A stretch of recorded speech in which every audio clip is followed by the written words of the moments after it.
What's up? What's up? What's up? It's your boy Domuto. We're back with another build today. We're watching SmugStick. What if Goku was sent to Yardrat Part 6?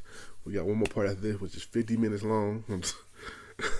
But anyway, when we get into it, bro, what if Goku was sent to Yardrat? It's gonna be should be a fire chapter, and I'm ready. You know what I'm saying? Make sure you like, comment, subscribe. I'm trying to get to 1500 by the end of the year, and let go.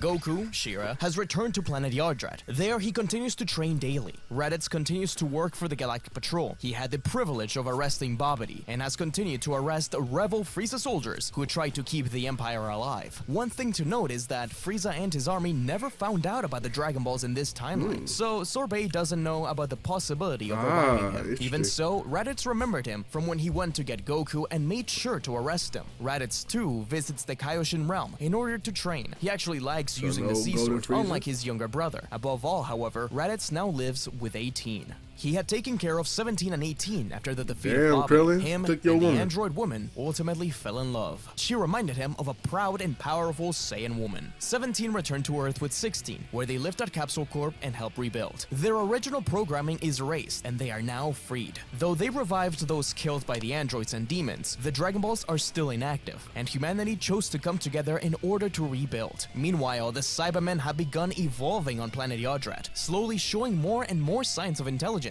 Surely thanks to Yardrat's strong connection to Ki, and Snap has continued gardening. He has fully embraced this life, and has even started crossbreeding Cybermen, creating new varieties. Inspired by Goku, Nail continues to train, but he has transported all of the mutated Namekians to planet Namek. And Nail and Cargo have begun taming them, with many Namekians now being able to live in harmony with them. Nail also takes care of little Piccolo. He is an angry, dark being, but both him and Goku train the misguided child. Piccolo swears to kill them one day in the name of his father, and Nail actually encourages him to do so, just to get him to become stronger. Clearly, Piccolo is slowly changing though. During this time of peace, Soba approaches Shira about something. Planet Yardrat, his home, was a deeply spiritual place. In a way, Soba now served as Kami of that world. Funny. However, he could never be truly God, nor did he want to. Pibara had been it previously, and he could never match up to that. He came to Shira with a proposition. You want me to be God of Yardrat? Not just a god, Shiro, a guardian.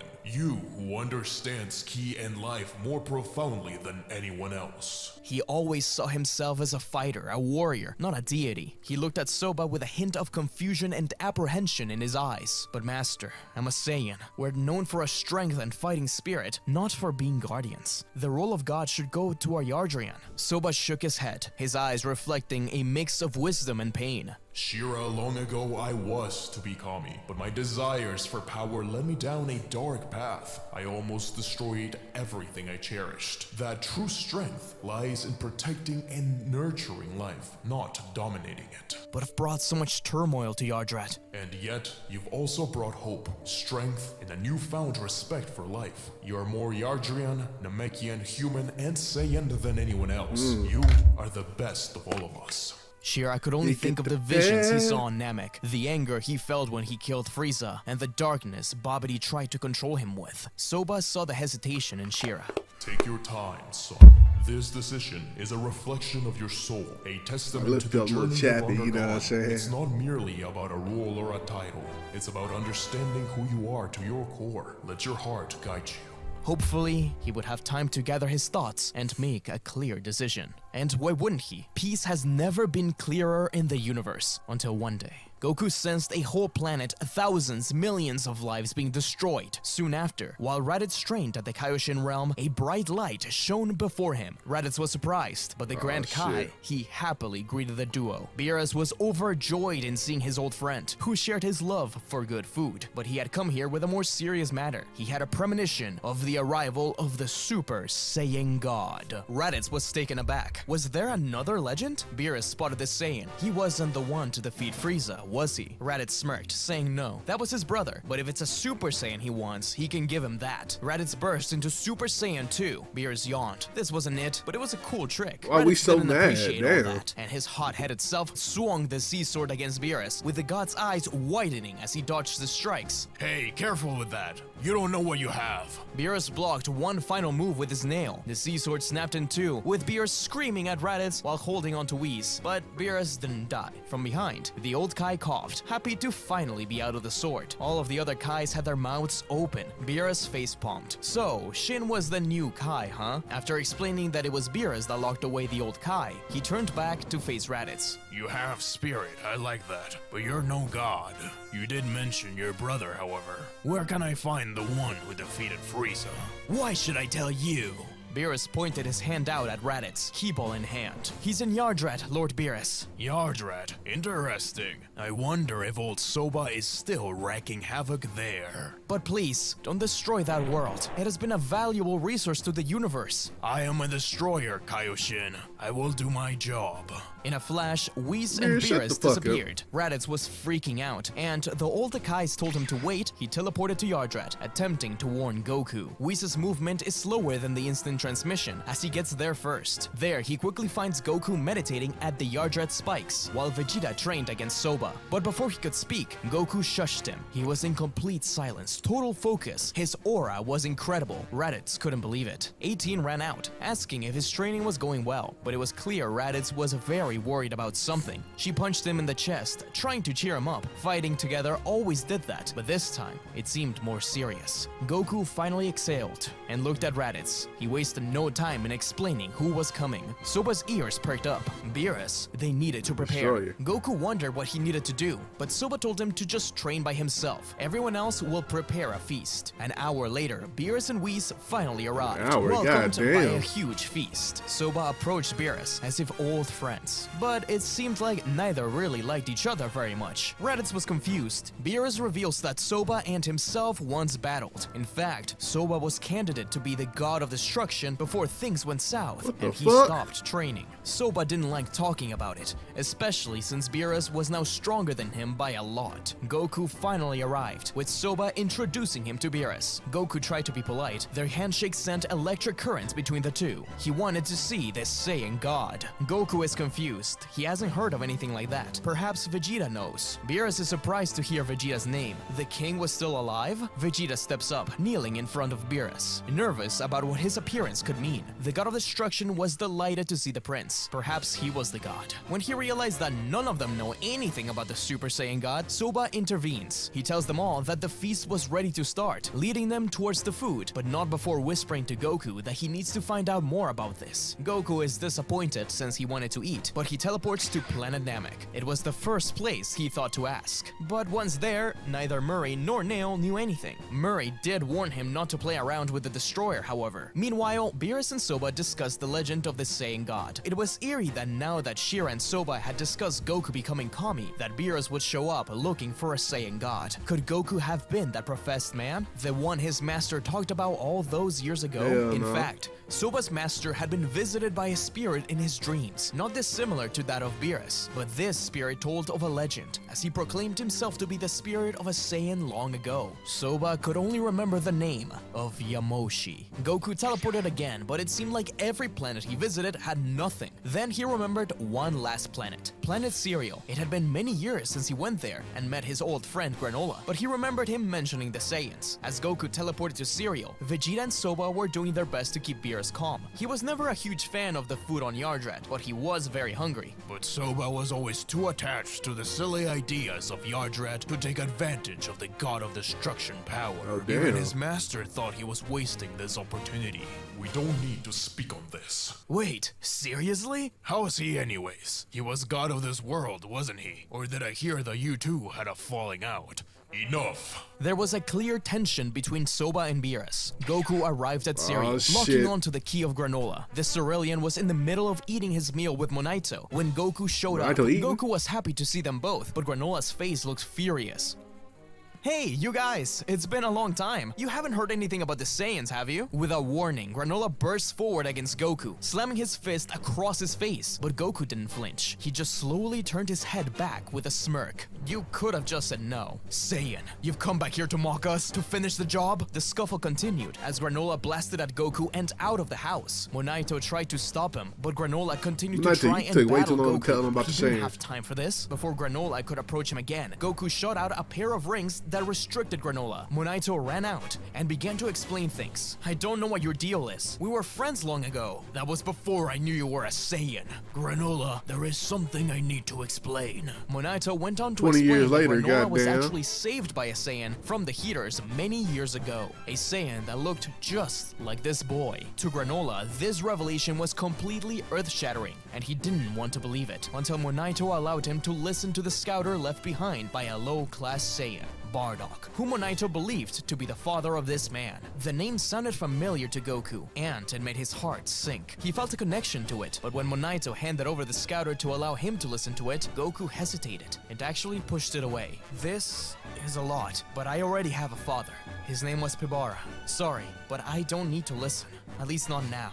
Thank you. He asked if he knew anything about the Super Saiyan God, which Monaito denied. Goku was disappointed and out of options, but Granola looked at the Saiyan. His father had saved his life, huh? Goku was about to teleport away when Granola stopped him. Wait, I think we can find something out. Then we will be even. My debt to your father, or to the Saiyans, will be paid. Let's get him the Dragon Balls. Following his first encounter against the Saiyan, Granola spent many years trying to find the second Dragon Ball, which had been lost for decades. He planned on using it in case he encountered the Saiyan again. Goku couldn't believe it. Another set of Dragon Balls on planet Cereal? Goku asked the dragon what he knew about the Saiyan God. Torombo explained the legend of the god. Sadly, Goku realized that he didn't have enough Saiyans for the ritual. Vegeta, Nappa, and Raditz were around, and he could easily find Tarble, but they needed one last Saiyan. Granola and Monaito realized how upset Goku looked. His planet must be in real trouble, but Goku buckled up, as he was going to try something extremely difficult. He thanked them all for his help and rose up to the sky. They were wondering what was going on, but his aura sparkled up. Thunder began to strike. He transformed into a Super Saiyan. Goku's idea was simple. If he can grow stronger, then surely his ability to teleport should be better than before too, right? If he survived the explosion of planet Vegeta, then what about other Saiyans? He couldn't sense anything besides the people he already knew at first. It was a vast universe. He realized that even though he didn't know every Saiyan key out there, he did know what the key of Anuzaru felt like. He searched and searched as planet Cereal began to have extremely heavy rains, and his power was even felt on planet Namek. The Saiyan disappeared from sight, then reappeared on a new, desolate planet. He was met by the blinding aura of a man in green. He had a pile of defeated monsters behind him, the result of him gathering food. Goku approached him slowly, waving his hand, but the man was startled. Was he trying to steal his food? In a flash, the Saiyan struck Goku into the side of a mountain. The speed was such that he didn't have time to react. This power was incredible, forcing Goku into Super Saiyan right away, while this man remained in base. There was no doubt about it. It felt like this man contained the power of the Ozaru deep within his soul. But while Goku tried to defend himself, he realized that he didn't seem fully in control. Inside a cave, another man walked out as he heard the commotion, screaming out Broly's name and taking out a small remote. But he was flabbergasted to see not only Broly slowly increasing in power, but another Saiyan. Paragus was about to press the button, but he was once again surprised to see as the other Saiyan stopped Broly with some kind of key ring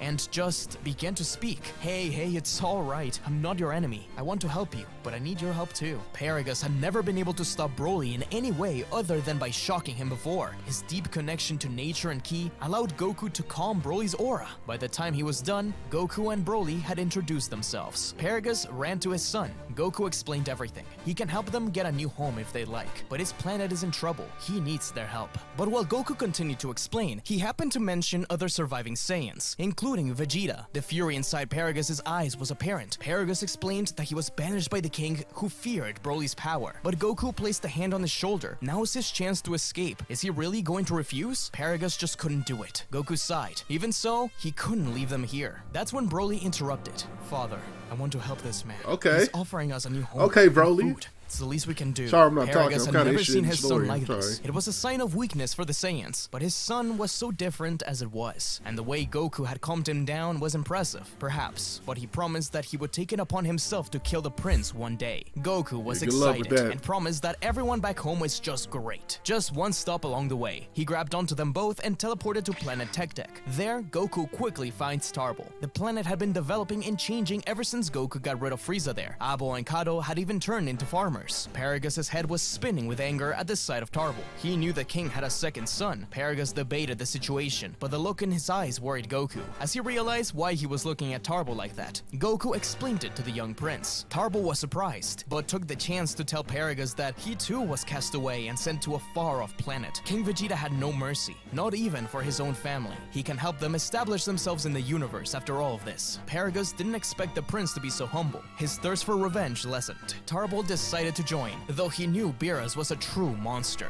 The sight of Planet Yardrat was one of despair when they returned. They were all spread around the battlefield. Beerus was holding Soba by the throat, threatening him. The two had continued to generate tension, and when Beerus kept on bringing up Soba's master's death, it sparked something within the Yardrat, who slammed his fist on the table, spilling Beerus' food. In an instant, Goku cursed and burst into Super Saiyan 2, trying to save his master. Yaki tried to tell him to stop, but Beerus simply avoided him. What Beerus didn't expect was for Broly to also come in and to actually land a hit on the god of destruction. Beerus was completely surprised. Soba fell to his knees, explaining to Goku what happened. Beerus had now promised to destroy Yardrat unless he found this Saiyan god. Beerus was surprised by the new Saiyan. There was an incredible power within him, but this was no Saiyan god. No Saiyan he lacked god. the intense heat his dream showed. Paragus yelled at Broly to back down, but Goku ran to Paragus and told him that there was no time. This is their chance for the ritual. He explained to them just what it was. Raditz and Tarble were ready to help Kakarot, but Nappa thought this was ridiculous. That's when an intense argument between Paragus and Vegeta instantly broke out. God. Enough. Listen to me. Planet Yardrat has offered each of you a home, but please, this time, help me defend it. All I want is to save my planet. Paragus watched as a giant key ball appeared above Beerus. If Broly and Beerus' battle would continue, things would only get worse. Soba pushed him out of the way, yelling at him to help Kakarot instead. Vegeta, Tarble, Raditz, Broly, Nappa, and Goku joined their hands together.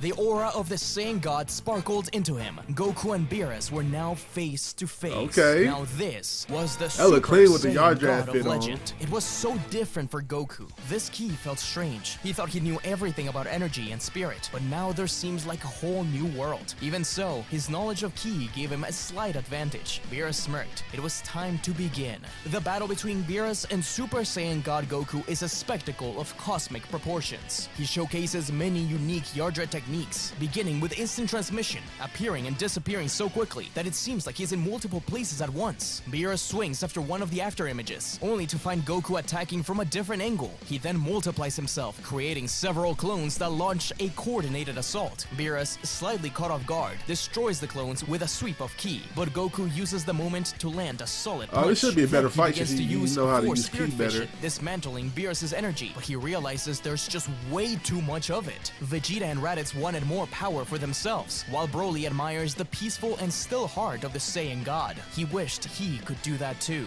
Goku's energy starts to fluctuate. The Super Saiyan God form drains him more than he anticipated. He needs to end the fight quickly, but just as he launches the attack, the red aura flickers and fades. Goku's godly form vanished, leaving him in Super Saiyan, but the determination in his eyes doesn't wane. As Beerus advances, Goku braces himself, leading Beerus through the strange alien constructs of Yardrat. Beerus begins to grow impatient, launching several ki blasts. Goku dodges and weaves, his body moving on instinct. The impact of their fists sends shockwaves across the planet. Beerus comments on the heart Goku has, but that he senses a deep darkness within too. Goku just can't keep up in this state. As the struggle rises, the voices of his friends and mentors echo in his mind. Finally, the hopes of Earth, Namek, Yardrat, and Soon fill him with a renewed sense of purpose. As Beerus approaches to deliver one final blow, Goku's eyes snap open, the voices of his friends, Yaki and Hatsuka, pushing him beyond his limits. With a defiant roar, Goku's energy surges into the divine flame of the Super Saiyan God. Beerus stops, surprised by this. Beerus launches one final ki ball full of destructive energy. The Saiyan takes a deep breath, putting his fists out over each other as his aura begins to change into various colors. To the naked eye, they seem like nothing, but to the Yardrans, they could see their valleys, rivers, cities, and more. And not just theirs, but from every planet, creating a double helix. The essence of life, Goku was using pure Genki, the dreams of those who have fallen,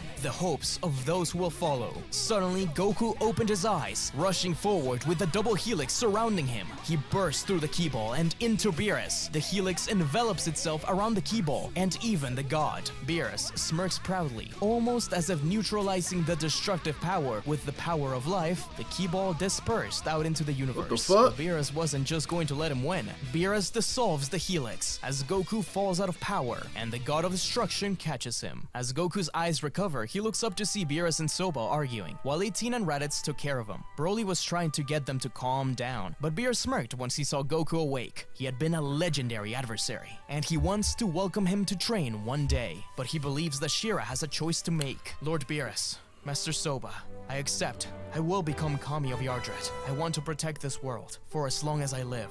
Beerus and Soba smiled. Well, well, a literal Saiyan god. You are a curious one. Okay. Vegeta scoffed, while the other Saiyans celebrated. Whis intervenes, saying that though his job as guardian will be difficult, he hoped that he would still come to train at Beerus' planet. In fact, Broly and Vegeta both showed incredible promise and were welcome to join too. Raditz had already chosen to take a different path and to train with the old Kai he released. Okay. He owed him a favor. Goku chuckled. He was nervous but excited. What would this mean? It didn't really matter, because he knew he could handle it. He could protect them all. But that Protect night them was then. the last night Shira had a good night's rest for a long time. As from then on, nightmares of the Ozaru, the Saiyans, and Frieza filled his dreams, always culminating in the reflection of his face against the waters of planet Yardrat, always ending with an unrelenting urge for battle, always ending with a sinister smile. In the deepest recesses of his heart, Shira could feel a storm brewing. The darkness was coming to swallow the light in a never-ending Not Goku, black abyss. Not Shira Black, my fault.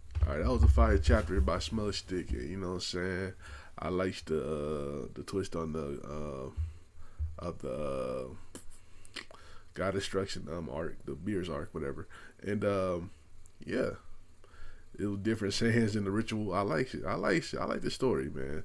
You know, everybody know that the next part about an hour long, so we'll eventually get to that. I had to wait till my off day to watch that shit. But anyway, shout out to SmugStick for this video. Make sure you like, comment, subscribe. Check out the last part right here. Check out another video right here, and I'll catch y'all next time. Peace.